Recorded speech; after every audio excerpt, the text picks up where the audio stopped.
Muy buenas tardes, somos el grupo número 4 y vamos a estar hablando acerca del presente y futuro de los valores.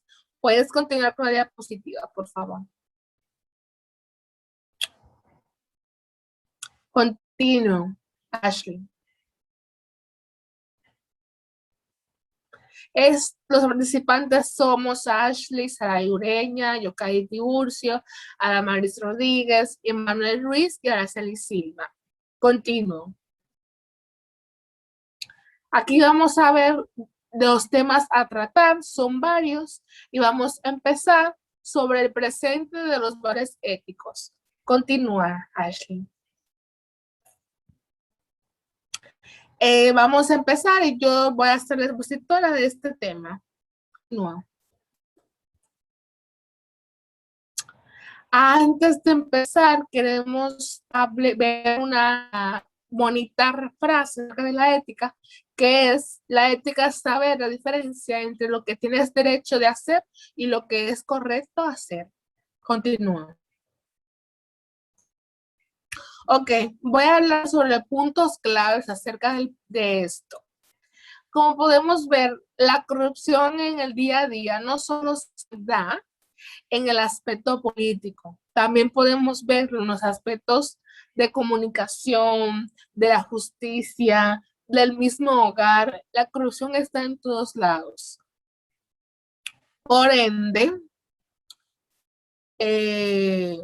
hay campañas, hay muchas campañas, se ha puesto de moda la ética para contrarrestar esta gran elevada notariedad de la corrupción. Han habido seminarios, actividades, discursos acerca de la ética para contrarrestar lo que es la corrupción.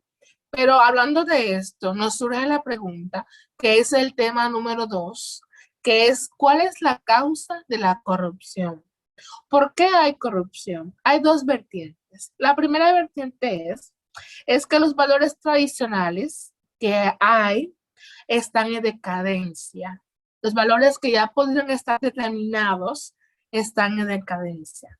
Y la segunda vertiente, o sea, lo que otras personas piensan, según dice de la Cortina, es que nunca hubo una edad de oro. Voy a explicar esto. Nunca hubo una sociedad en la cual los valores fueran fundamentales.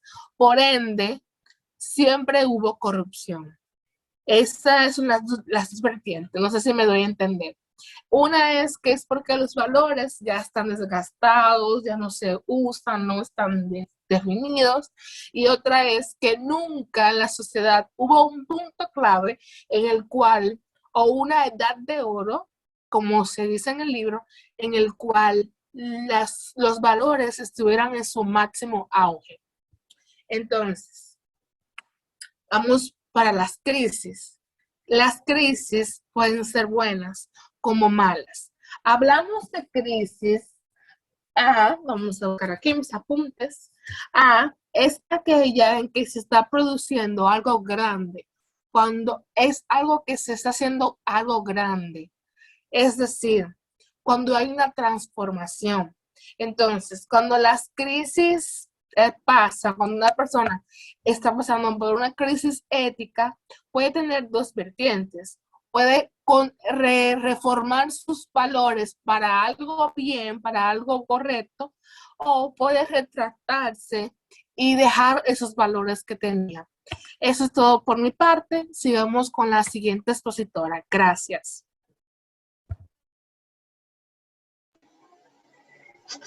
Bien, continuamos entonces con el segundo subtema, que nos lleva a decir nuevos caminos hacia los valores morales.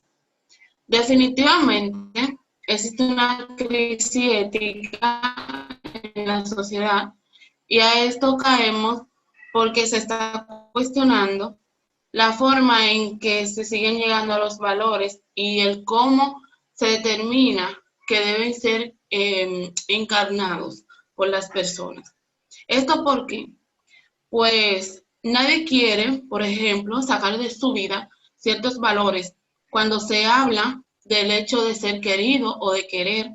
también de la libertad, cuando se habla de igualdad, incluso de la justicia. Pero nos encontramos también con el hecho de que cuando hablamos sin fundamentos, hablamos simplemente por hablar. Y aquí nadie quiere ser, por ejemplo, ser despreciado por los demás, tampoco quiere ser explotado, tampoco quiere ser excluido, ni vivir sin ser amado o sin amor. Entonces, ¿aquí cuál es el problema? ¿Por qué se cuestiona? Pues se hace porque el modo de descubrir y adquirir dichos valores es distinto a como hacía hace 2 décadas, como dice Adela Cortina, que de esta forma consideramos importante, ¿no?, que tenemos claro que la moral, como en el sentido de Ortega, es aquello que nos sale a nosotros como personas, es aquello que nos hace ser, es la capacidad y la habilidad de nosotros poder identificar y poder frenarnos cuando vamos a cometer una injusticia o cuando vamos a tratar a una persona como no nos gustaría que nos trate. Ya no es algo, por ejemplo, dictado, como hace décadas, que la moral la dictaba la sociedad. La moral decía la sociedad cómo debería ser o cómo nosotros deberíamos ser como personas. Entonces, ya eso como persona nos identifica como una persona alta de moral cuando estamos en nuestro pleno juicio y cuando tenemos eficacia vital. Continuamos. Ya el segundo tema nos lleva al tercero, que es preguntarnos si ya es el fin de la ética del sacrificio. El primer cambio que se produce en el modo de percibir los valores consiste en que hemos pasado, como dice Lipovetsky en su escrito El crepúsculo del deber, que ya pasamos de una época moralista, como era llamada antes, a una época postmoralista, donde no nos encontramos en un día con deberes dictados, sino con un día despejado de deberes, de obligaciones e incluso de sacrificios. No nos encontramos en un momento moralmente doloro, sino indoloro. Lipovetsky nos proclama que encuentra el final de la era moralista, porque donde existía pesados deberes y obligaciones, y que estamos en una era nueva donde es alérgica a esas sanciones y a esos deberes y a las imposiciones que se hacían antes. En pocas palabras, podemos decir que es una era que da crédito a una ética que no es, en donde no existen sacrificios ni autosacrificios. Eso quiere decir que paulatinamente se ha ido cambiando y reconociendo que el deber y el sacrificio tiene como ese sentido común cuando beneficia a otra persona. Pero también nos encontramos con el hecho de que ya no queremos ser héroes, ya no queremos hacer sacrificio por otras personas. Si algo, por ejemplo, atento a la moral y atento a la ética, como es un tema muy debatido últimamente, si nos encontramos con el hecho de que podemos hacer algo y sacrificar algo para que beneficie a otra gente, no lo hacemos. Porque decimos, no, porque yo tendría que hacer eso. O, no, eso ya es de la era moralista, eso pasó. Ahora la ética me dice esto y esto. Entonces, eso nos lleva a cuestionarnos cuáles son esas cosas de hace 2 décadas que llevaban a las personas a los valores morales que ahora se han quitado, pero que también han dejado de beneficiar a los seres humanos como personas. Continuamos con el segundo tema.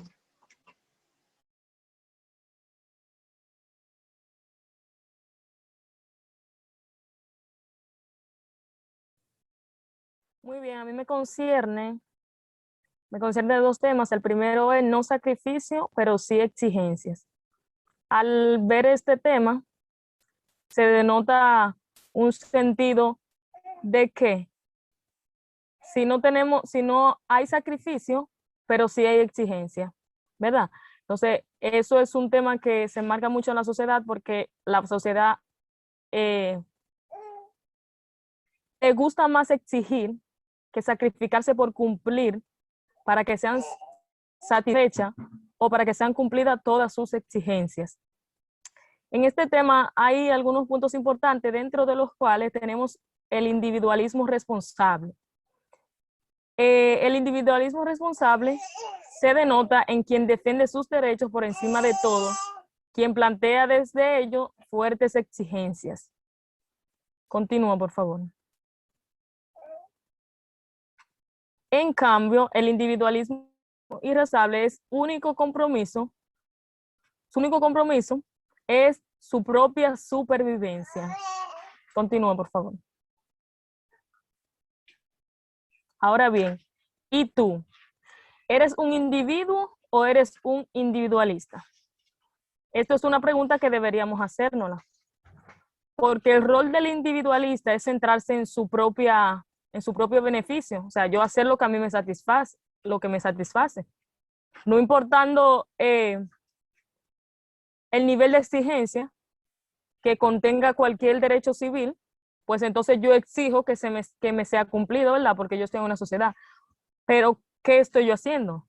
¿Estoy enmarcando el puesto de un individuo como tal, de una persona igual que todas las demás? ¿O estoy en un modo superlativo dentro de la sociedad, dentro de las otras personas?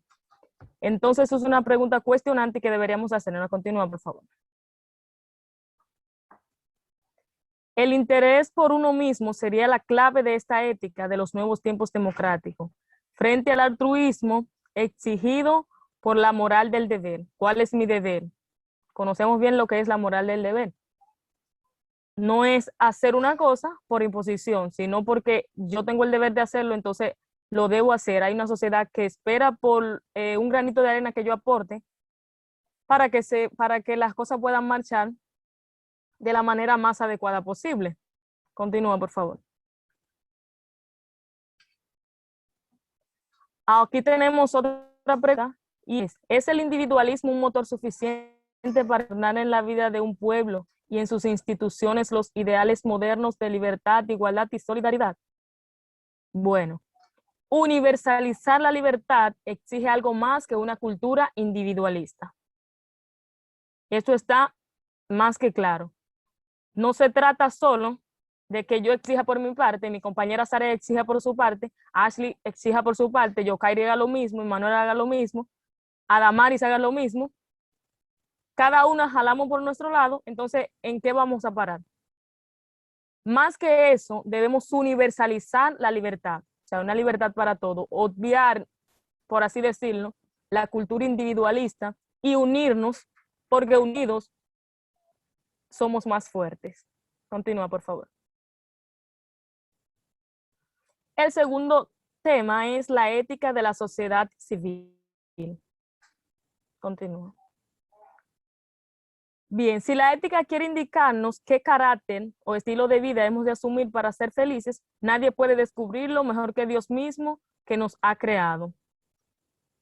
Continúa. Dale para atrás, por favor.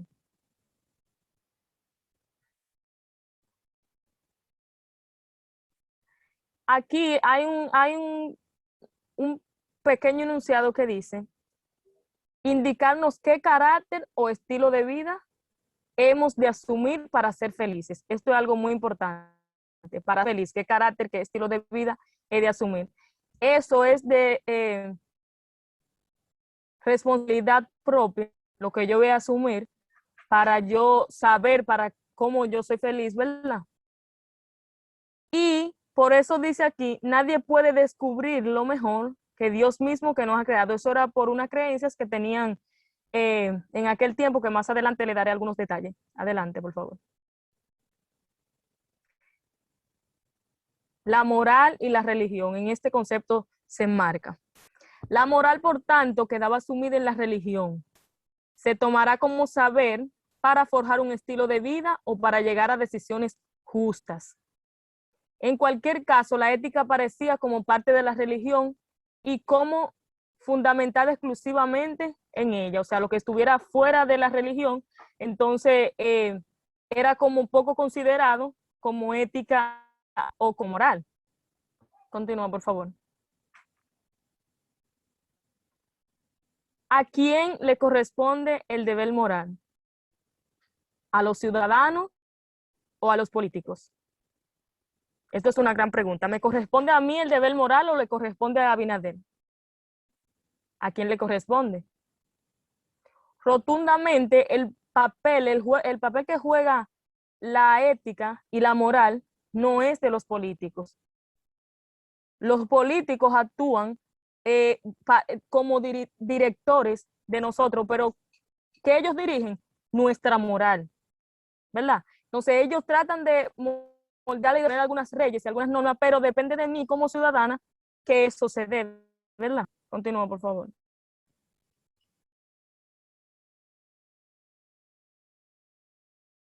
Dale para atrás. Entonces, esto no quiere decir que en nuestra responsabilidad está el yo saber lo que debo hacer en la sociedad en que vivo. Saber que soy ser moral y que para eso yo tengo que enmarcarlo y no dejarle solo la responsabilidad a los dirigentes, a los gobernantes, que mi papel en la moral, en la ética moral de mi sociedad también depende de mí. Muchas gracias.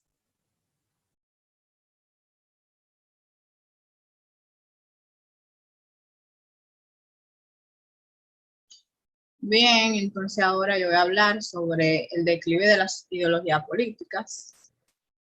Antes que todo, debemos saber qué son la ideología política, y esto es un conjunto de ideas o postulados fundamentales que caracterizan a los partidos políticos en relación con lo que debería funcionar en las instituciones de un Estado, sociedad o una población. Bueno, entonces, entrando en el tema, este declive de las ideologías políticas ha causado un gran vértigo en la población porque antes se pensaba de que se podía vivir sobre las ideologías políticas para toda la vida, pero como hemos visto, esto no es como que lo que ellos implanten sea lo que se vaya a hacer, sino que cada individuo piensa por sí solo y es quien decide si seguir estas ideologías políticas o no. Por eso esto ha causado un gran miedo porque se ha visto el declive de estas ideologías. Bien, el primer punto que vamos a tratar es sobre la crisis de la ideología política que ha producido un auténtico trauma. ¿Por qué? Bueno, porque ahora la ideología política de estar en crisis, pues ahora no se ve como que todas las personas deban seguir un mismo mandato o deban seguir la misma ideología, sino que cada individuo es que piensa por sí solo si la quiere seguir o no. El segundo punto es que el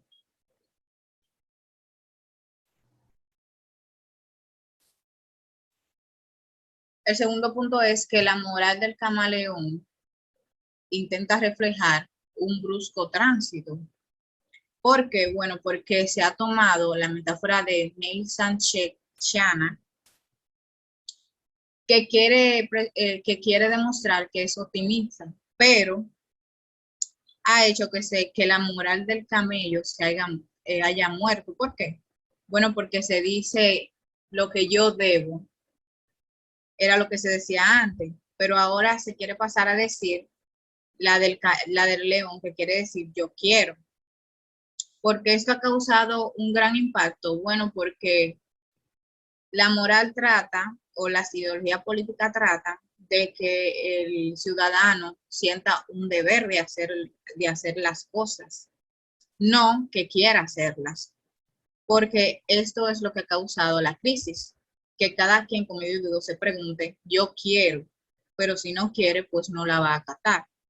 Entonces, pues el tercer punto es que debería ser lo contrario, de que la metáfora del camaleón es la que dice yo me adapto, que es mucho peor, porque no debemos de adaptarnos, sino sentir el deber de hacer lo correcto, como es lo que se ha enseñado. Bien. Sabemos que va a resultar muy difícil que nos adaptemos, que nos percatemos de lo que las ideologías han tratado de transformar para asumir que es inevitable un cambio social. ¿Por qué? Porque, como hemos visto, cada ciudadano en su mente es un mundo y no todos van a pensar en hacer lo mismo. Entonces, eso hace que la opción sea más difícil todavía, que tengamos que tratar de realizar o encarnar los valores que daban sentido a esas ideologías. Y eso es algo semejante que ocurre con las normas morales, que estaban perdiendo su carácter, lo cual no significa que no sean absolutamente valiosos para las personas por las que esa norma cobra sentido. Gracias a las personas es que tenemos normas morales. Y esto no siempre va a decir que éstas se vayan a perder, sino que será más difícil de combatir. Ahora vamos con el segundo tema, que es sobre más allá de la ética individual.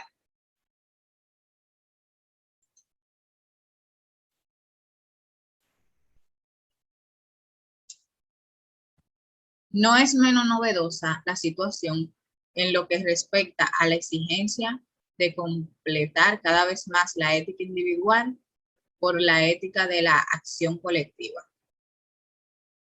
Antes se creía de que se debía de trabajar por separado lo que es la ética individual de la ética que lleva a la colectiva.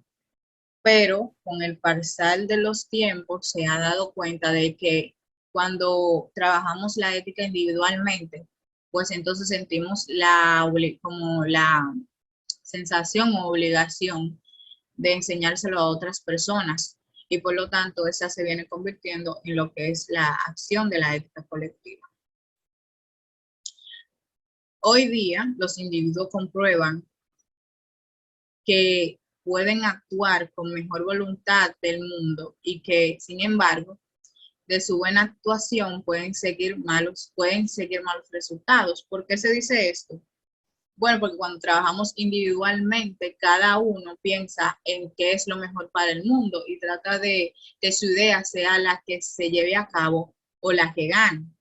Por ende, eso puede causar malos resultados, ya que en vez de conseguir una unión, pues vamos a conseguir que el problema se haga más grande. Los estudios de lógica de la acción colectiva aumentan y con ello la sensación de impotencia por parte de los individuos. Con la buena intención no basta, ni mucho menos para conseguir un mundo humano. Se necesita más que tener una intención, se necesita que se trabaje colectivamente.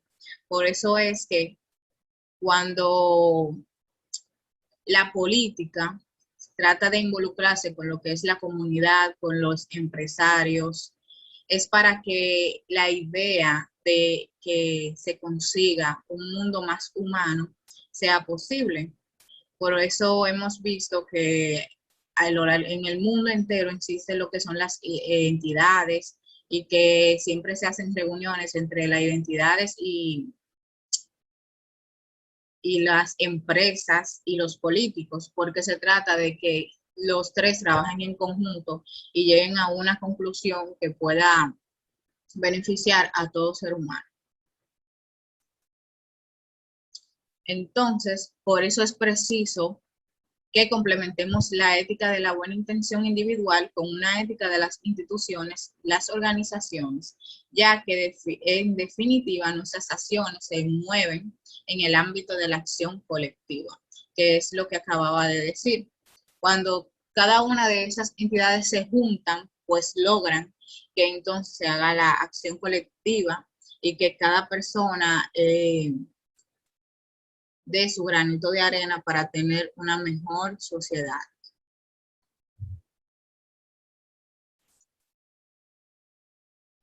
Esta parte me corresponde a mí. Mi nombre es Immanuel y le hablaré sobre la crisis del fundamento. Las formas filosóficas de establecer la moral parece estar en crisis. A lo largo de la historia se han proporcionado diferentes modelos de fundamentos morales, pero estos modelos han estado en crisis recientemente. Es imposible de justificar y de la perspectiva de otro liberalismo político. Esto es un pragmatismo en su técnico es innecesario, incluso dañino. Continúa, Ashley, por favor. Ashley, continúa, por favor. Seguimos con el siguiente tema, la falta del sentido.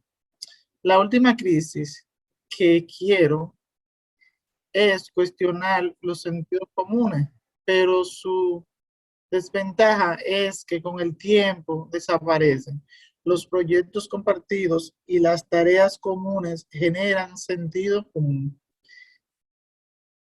La defensa extrema de los derechos subjetivos, porque se lleva a cabo desde un individualismo responsable más que por una piadosa irresponsabilidad, y por tanto carece de poder suficiente para atraer a grupos unidos por la unidad. La persona que continúa, por favor.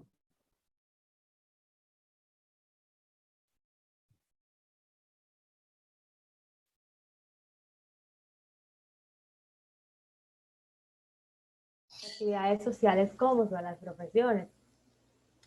Entonces, las que se van complementando, las que se van componiendo como parte esencial de la sociedad civil. Algunas de sus profesiones son desde la bioética, la ética de la empresa, la ética de los medios de comunicación y la ética de los jueces. El segundo punto es que la moral de la voluntad tendría que complementarse con una ética de responsabilidad. La ética de la responsabilidad es la ética que permite la conexión empática. La ética de la responsabilidad es la que ama, la que cuida y permite que nos conectemos más con los demás. Max Weber, él dice que las personas hemos de hacernos responsables de las consecuencias de nuestras acciones, asumiendo los cambios sociales y no permanecer en el dogmatismo de una ideología eterna. El dogmatismo viene siendo cuando se exige que una verdad sea aceptada sin posibilidad de cuestionamiento. La ética de la responsabilidad está más allá del dogmatismo y del pragmatismo.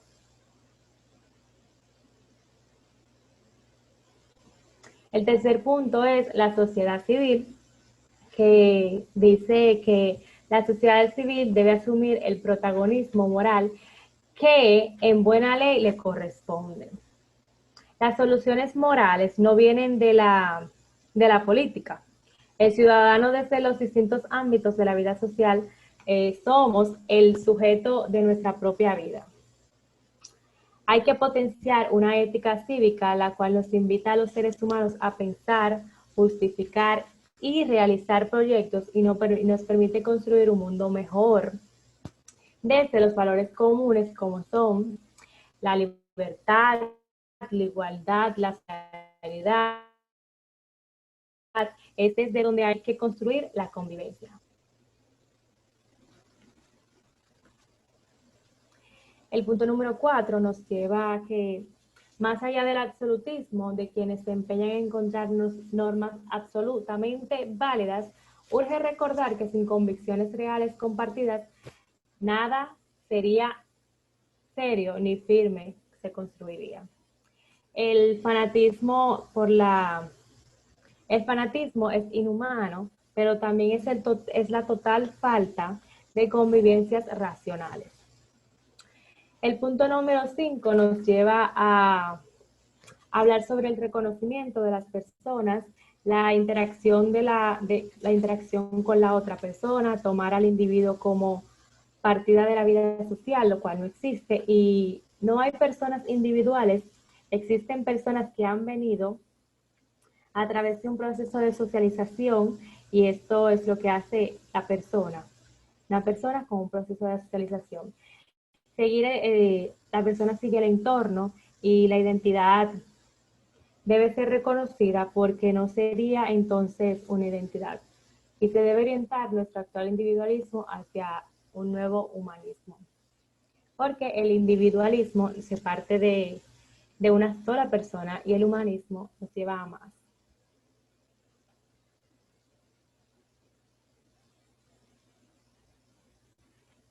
Un proyecto de autonomía solidaria. Un proyecto de autonomía solidaria puede generar una ilusión que falta a nuestras sociedades y que es ineludible para levantar el ánimo y para moralizar, que es reforzar las malas costumbres, enseñándole buenas como son los cristianos, que ellos tienen como este proyecto de autonomía solidaria para poder moralizar a las personas y tienen una responsabilidad que no pueden dejar de asumir por nuestra sociedad. Muchísimas gracias por toda su atención. Este tema haya sido muy útil para ustedes. Nos vemos en la próxima. Bye.